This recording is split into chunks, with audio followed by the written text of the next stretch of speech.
Great morning, everyone! Have a blessed Sunday! How are you, mga kapatid? Ito yung oras na naman ng pag-aaral ng salita ng Diyos. Ngayon po ay August 3, 2025. Alam niyo, meron akong isang nabasang kwento na tungkol sa isang taxi driver at saka yung isang pastor na pasahero ng taxi driver. Sabi niya, nung pastor, sa palagay mo ba kung ikaw ay pupunta sa langit, ano kaya ang gantimpala mo? Yun ang sabi ng pastor. Ang sabi naman nung taxi driver, sa palagay ko po maganda ang reward ko o yung gantimpala ko sa langit. Sigurado ako, ano yun, meron ako doong mansion. No? Meron akong mansion doon. Kayo naman, pastor, sa tingin nyo, ano ang inyong magiging gantimpala sa langit? Kasi pastor kayo eh. Siguro kung mansion lang sa iyo, mas malaki yung sa akin. Kasi yung mansion na yun, for sure, gawa sa ginto. Sabi niya. Madalit salita, dun sa kwento na yun, namatay sila pareho. Nung namatay sila pareho, napansin nung naglalakad na yung pastor at sinabi niya ni San Pedro na ito yung sayo, paggantimpala mo. Ang gantimpala niya ay isang bahay kubo na luma lang at gawa pa sa dayani. Tapos natatandaan niya yung driver na minsan niya sinakyan ay natanaw niya sa di kalayuan at ang kanyang bahay at gantimpala ng langit sa kanya ay napakalaki na bahay, mansyon at gawa sa ginto. So, umangal siya kay San Pedro. Sabi niya kay San Pedro, bakit naman ganun? Ako'y nangangaral ng salita ng Diyos, bakit sa akin kubo na, dayami pa? Ba't sa kanya driver lang naman siya ng taxi, kasero pa nga yan bakit ang gantimpala sa kanya ay napakalaking mansyon at gawa sa ginto? Ang sabi ni San Pedro sa kanya, alam mo kasi, dahil nasabi mo kasero yung taxi driver na yan, lahat ng sumasakay sa kanya natututong manalangin. Natututong manalangin. Pero ikaw, pastor, nung pagka ikaw ay nangangaral, marami sa kanila nakakatulog. Kaya dito ka lang sa mas maliit na dayami na at kubo pa. So ngayon, ang sabi ng kwentong yan na kakatuwa, sabi niya, pag-usapang langit ay patapatan sa Diyos. Patapatan sa Panginoon, hindi pataasan kung anong posisyon mo pagdating dyan sa lupa at kung ano magiging basihan ng langit sa pagbibigay ng gantimpala. Kung tatanungin ko kayo, ano kaya ang gantimpala natin sa langit? Ikaw kaya ay mas maayos? Si sister kaya ay mas maayos-ayos? Si brother kaya ay menos? Ngayong umaga, gusto kong makita ninyo na mga bagay na akala natin ay magagawa natin, yung pala ay ang Diyos ay nabibigo natin. Kaya kung pag-usapan natin yung mga pangarap natin, tingin nyo ba matutupad yung mga pangarap nyo? Kung ano man ang pinagpe-pray natin, sa tingin nyo kaya ito ay magaganap? Gusto kong sabihin sa iyo, di ka sure yan. Ulitin ko ang team kasi natin ngayong Sunday morning ay di ka sure. Marami sa atin na akala nila hawak nila yung buhay nila, kaya kung mangarap at magplano o magdesisyon, akala mong matutupad at mangyayari. Tandaan nyo, sa Panginoon, may pinag-uusapang kung loloobin ng Diyos. Yan. Sa Panginoon, may pinag-uusapan na kung ipahihintulot ng Panginoon. Ngayong umaga, gusto kong basahin natin yung nasa aklat ng Lucas chapter 12, verses 16 to 21. Ito ay tungkol sa isang lalaki na, kung natatandaan ninyo, sabi niya, isa siyang mayaman at pagkatapos ay nagkaroon ng masaganang ani at ang sabi niya sa kanyang sarili ay magpapagawa ako ng bagong kamalig. Kumbaga, yung kamalig niya ngayon, sisirain niya, papagawa siya ng mas malaki dahil marami siyang ani. At ang gagawin na lang niya, sabi niya sa kanyang sarili, sabi niya, ako ay magpapasarap na lang sa buhay. Take life easy, sabi niya, drink and be merry. Pero alam niyo, sabi ng Panginoon, kinagabihan, hangal, ngayon din gabi ito ay kukuhanin ko ang iyong buhay. Alam nyo, sabi ng Lord, kasi isa yung talinghaga, isa yung parabola. Isa yung talinghaga na nagsasabing ganyan ang sasapitin ng mga taong mukhang mayaman pero dukha naman sa langit. Ngayong umaga, pag limi-limiin mo, isip-isipin mo, ano ba yung mga pangarap mo sa buhay? Ano ang assurance mo na yan ay matutupad? Anong assurance mo na yan ay mangyayari? Ang sagot ko, di ka sure. Di ka sure yan. Naalala ko meron isang kabataan na may sinabi ako sa kanya, tapos sabi niya, Pastor, di ka sure dyan. Alam niya, magmula nung sinabi niya sa akin yun, nag-isip-isip ako nga, ano? Kasi nga, ang pamantayan ng Biblia ay iba sa pamantayan ng lupa. Kaya pag-usapan natin ang pamantayan ng lupa, hindi lahat ng gusto mo, makukuha mo. So, if you have your Bibles with you, samahan niyo sa Luke chapter 12, verses 16 to 21. Ito yung sabi ng Bible, and he told them this parable. The ground of a certain rich man, tandaan nyo, a rich man, yielded an abundant harvest. Nagkaroon ng masaganang ani. He thought to himself, what shall I do? Nasabi niya, nawika niya sa kanyang sarili. Ano gagawin ko? I have no place to store my crops. Wala na akong papaglalagyan ng aking mga ani. Wow, sana all, sabi nga nila. Then he said, sa kanyang sarili, then he said, this is what I will do. Talagang tiyak na tiyak siya. This is what I will do. Planong sabihin, planong gawin. Ito ang aking gagawin. Ito ang aking sasabihin sa sarili ko. I will tear down my barns and build bigger ones. Isirain ko ang aking kamalig at magpapagawa ko ng mas malalaki pa. And there I will store my surplus grain. Yung sa aking malalaking inani, sabi niya, ay doon ko ilalagay. At sasabihin ko sa aking sarili, and I will say to myself, you have plenty of grain laid up for many years. Marami kang ani na hindi basta-basta maubos kahit maraming taon ang dumaan. Take life easy at chill-chill ka lang sa buhay. Gawin mo itong madali lang. Tapos eat, kumain, drink, uminom, at magpakasaya. Yun ang sinabi ng isang lalaki na isang mayaman. Pero alam niyo, verse 20, sabi ng Bible, but God said to him, you fool, this very night your life will be demanded from you. Then, who will get what you have prepared for yourself? Sino sa palagay mo ang makikinabang sa lahat ng iyong mga pinaghirapan? This is how it will be with whoever stores up things for themselves but is not rich toward God. Ganyan ang sasapitin ng mga taong naglalaan ng mga kayamanan para sa kanilang sarili, pero dukhang-dukha naman pagdating sa usapang kalangitan.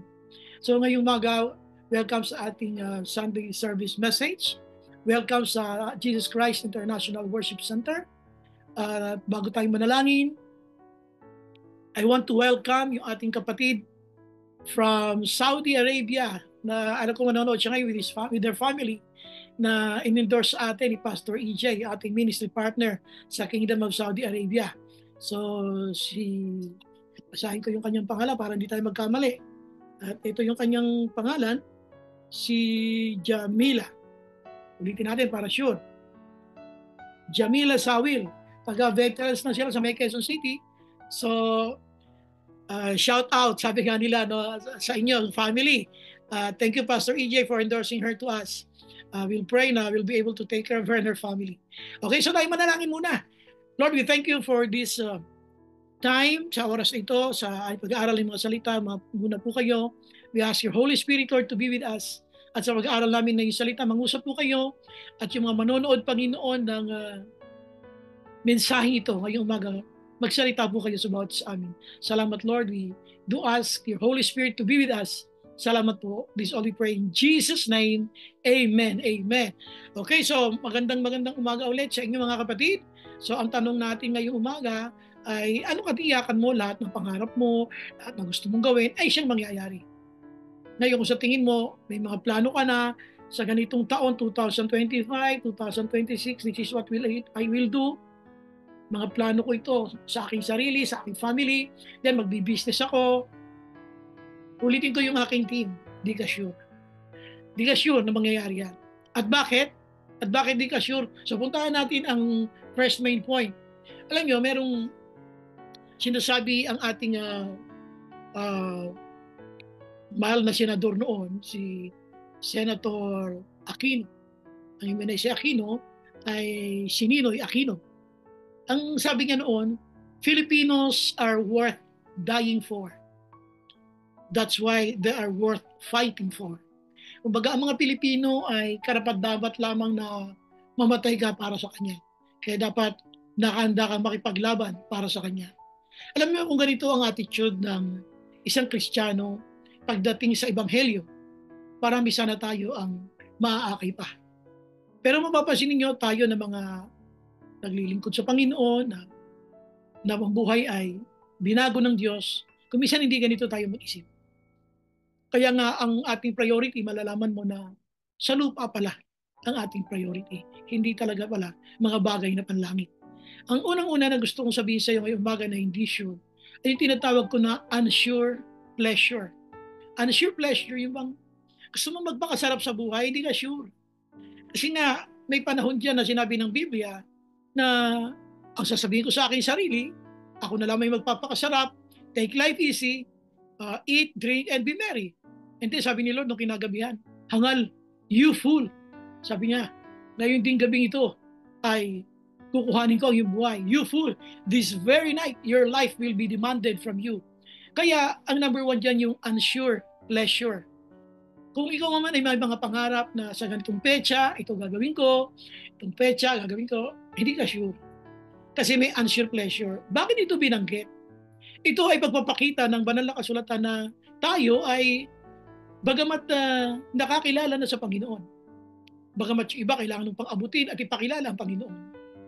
Kapag ikaw ay Kristiyano na o anak ng Diyos at hindi siya ang priority mo, yung mga bagay na nais na ipagawa sa iyo ng Panginoon, wala kang ibang iisipin kundi yung mga pag-aari mo, mga na-acquire mo. Tandaan niyo, sabi dito ng Bible, ay ito ay tungkol sa isang lalaki na mayaman na umani ng sagana. Alam niyo, ito yung nangyayari kapag ang tao ay sagana.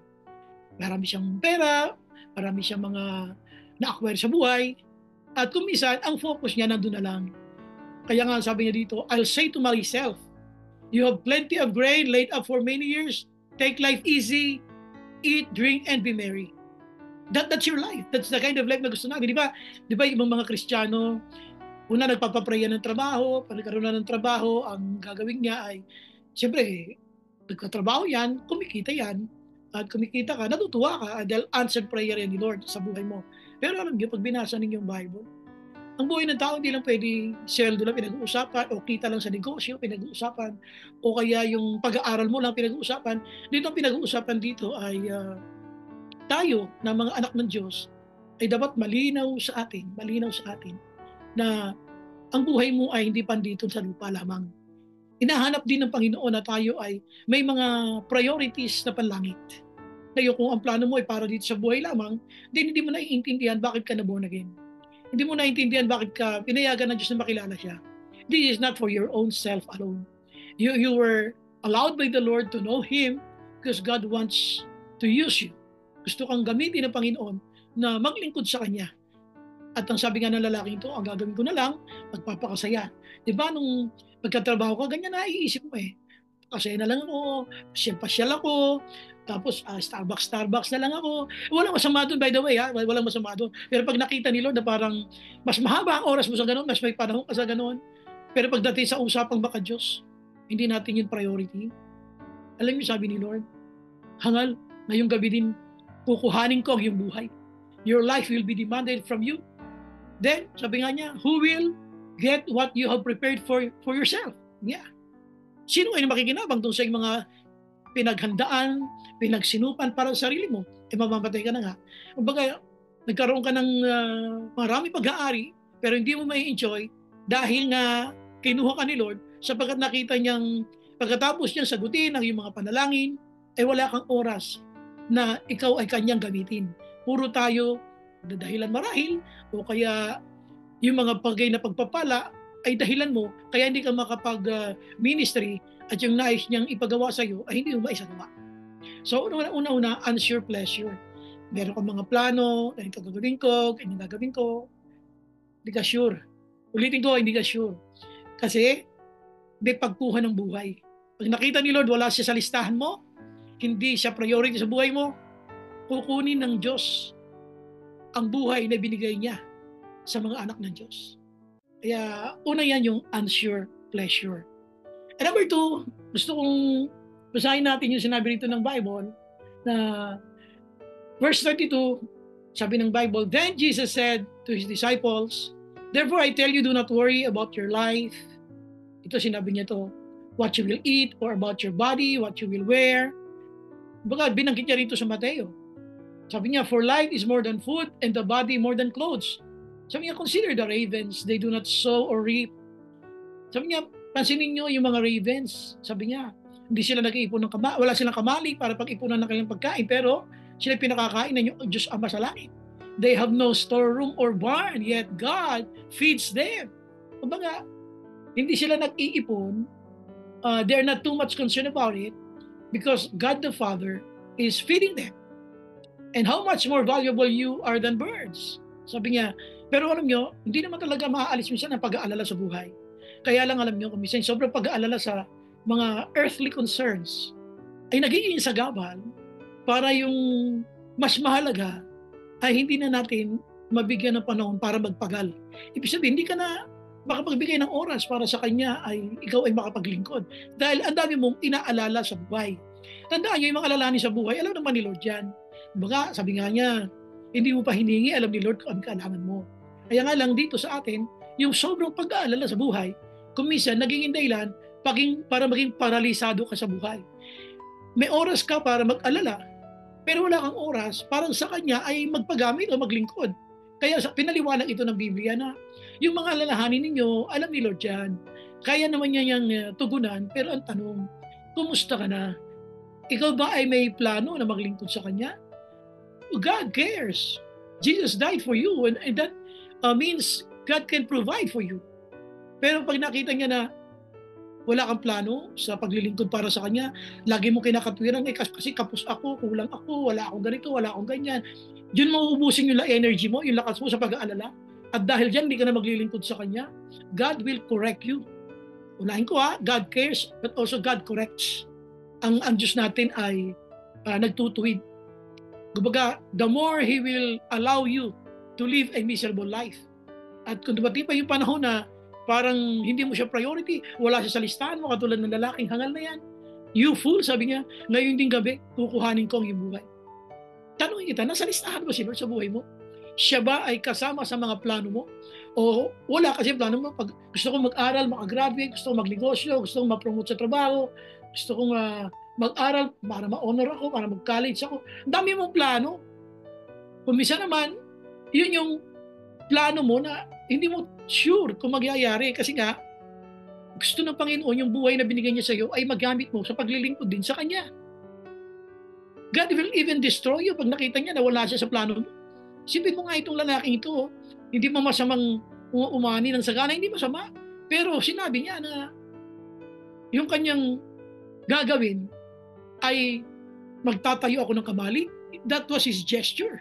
Kaya yung number 2 natin, yung unsure gesture. At sasabihin ko sa aking sarili, hindi mo na masasabi yun sa sarili mo. At sasabihin ko sa aking sarili, sisirain ko yung aking kamalig at magpapagawa ako ng mas malaking kamalig para lagyan ng aking mga magsisilbing storehouse. Doon ko lang at ilalaga ang aking mga inani. At I will take my life easy, eat, drink, and be merry. Ganun, wala man lang binanggit na ang gagawin ko dahil pinagpala ako ni Lord. The more ako mag-a-attend sa church, magsusupport ako sa church, tutulong ako sa church. Wala eh. Ang ginawa mo, wala sa listahan si Lord. Ang nasa iyo ay, ang gagawin ko, magpapakasaya ako sa buhay, eat, drink, and be merry. Pero sabi ni Lord, alam mo, ngayon din gawin to, kukunin kong buhay mo. Kumusta ka? Ano mga gestures mo na gusto mong gawin? Ano yung mga plano mo na gusto mong gawin? Di ka sure kung mangyayari yan. Kasi sabi nga natin, ang Bible nagpapaliwanag na kung ang tingin mo sa iyong sarili, ay magagawa mo lahat yan at Kristiyano ka na wala sa listahan mo ang paglilingkod mo, iba mo saan magaganap yan. Magtatagal yan, kung minsan, hindi pa nga magtatagal, hindi pa nga magtatagal, kundi matatanggal. Yan. Baga, mawawala pa. So, ano yung plano niya? I will tell myself Dahil marami akong inani, sisirain ko yung aking kamalig at pagpapagawa ko ng mas malalaki pa. That will be His gesture. And that gesture will never happen anymore.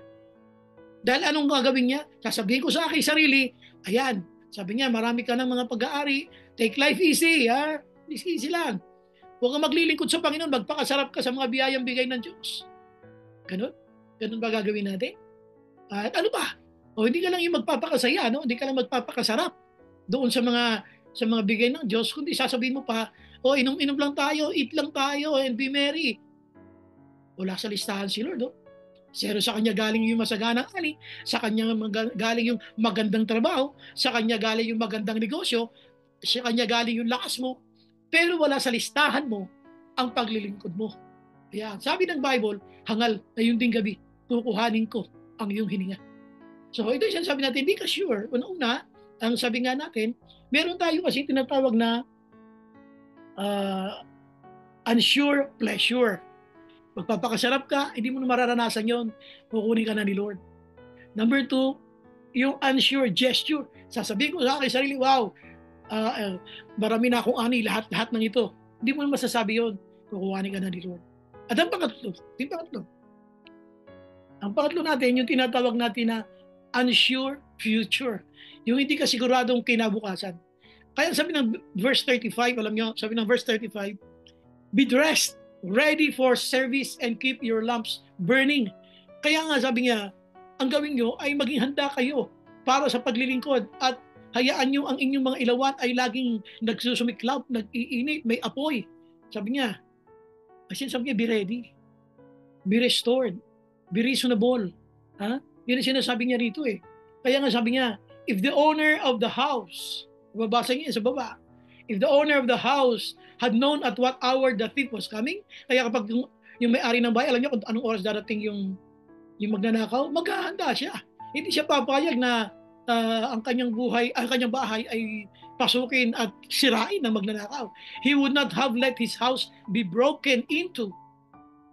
Ganon din kayo, sabi niya, you also must be ready. Because the Son of Man will come at an hour when you do not expect Him. Ganon din ang pagbabalik ng Panginoon. Dadating siya ng hindi mo inaasahan. Kumusta ka? Paano kung sa listahan mo ay puro listahan ng panlangit? Eh di matutuwa ang Panginoon. Pero paano kung listahan mo ay listahan panlupa? Na ito mga plano ko, ito gagawin ko. Hindi ka sure sa iyong kinabukasan. Kaya sabi nga natin, unsure future. Walang assurance na ikaw ay magkakaroon pa ng kinabukasan, baka pagdating mo sa gabi na matulog ka, wala nang bukas para sa iyo. Dahil sabi ng Bible, you fool, ngayong gabi, kukuhanin ko yung hininga. Kaya sana maintindihan natin ito mga kapatid, na ang future natin ay walang katiyakan, ang bukas natin ay walang katiyakan kung ikaw ay wala sa Panginoon. Kailangan ngayong Kristiyano ka na, naglilingkod ka sa Kanya, punuin mo ang listahan mo ng mga paggawin mo para sa kaharian ng Diyos. Hindi para mga bagay na panlupa. Kapag nakita ni Lord na sa iyong plano, sa mga dadating na mga bukas, sa kabila na pinagpala kanya ngayon, ang mga plano mo sa dadating na bukas ay wala sa listahan mo si Lord. Alam mo, sabi niya, you fool. Ngayon din gabing ito, kukunin ko hininga mo. Sana hindi ka makasama doon. Sana hindi tayo makasama doon. Kundi makita ng Lord sa buhay natin na naunawaan mo na ang pagpapalang meron ka, dapat ang kapalit ay higit pang paglilingkod at lalong pagpapasakop sa Kanya at ang sinasabi mo, Lord, use me more. Lord, use me more for your glory. The more you bless me, the more I will serve you. Pero nangyari, yung mga pagpapala ng Diyos, naging dahilan para hindi tayo magamit ng Diyos. Mga pagpapala ng Diyos ay naging dahilan para makagawa ka ng listahan para panlupa. Hindi listahan paano pa maglilingkod para sa Panginoon na lumikha ng Diyos natin na lumikha sa langit at sa lupa. So mga kapatid, ngayong umaga, this is a message. Whatever your plans are, if God is not your priority, di ka sure kung mangyayari yan. Ano man ang mga gusto mong declaration sa buhay mo, mag-declare ka man naman nag-declare. Sabihin ko sa sarili ko, marami ka akong ani, ilalagay ko to sa mas malalaking lalagyan, storeroom. At sasabihin ko sa aking sarili, take life easy, drink, eat, and be merry. Wala sa listahan si Lord, no?